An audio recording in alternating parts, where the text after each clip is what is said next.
Filter wheels with a range of narrowband filters have been used for many years for the measurement of absorbance and fluorescence.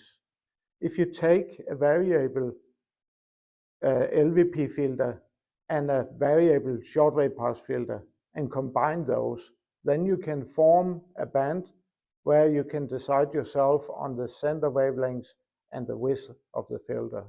This kind of filter could, for instance, be used as a wavelength selector in a supercontinuum light source. The variable filters and dichroics, they are typically used in rotating wheels or sliding motor drives, and they are used with a slit or with an unexpanded laser beam. The spectral functioning of the variable filter vary continuously along the length of the filter. And there's several tech notes from our company explaining how those filters work for different spot size, different angle of incidence, and for different opening angles. It is also possible to use the variable filters directly in front of image sensors.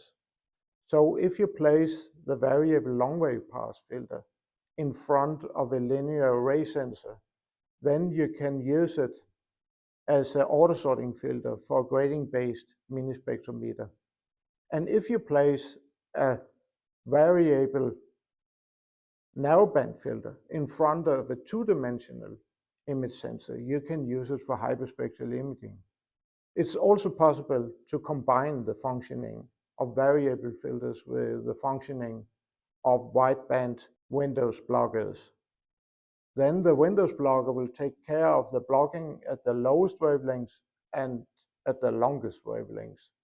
And by doing so, you can get a full blocking in the whole spectral sensitivity range of the silicon sensor.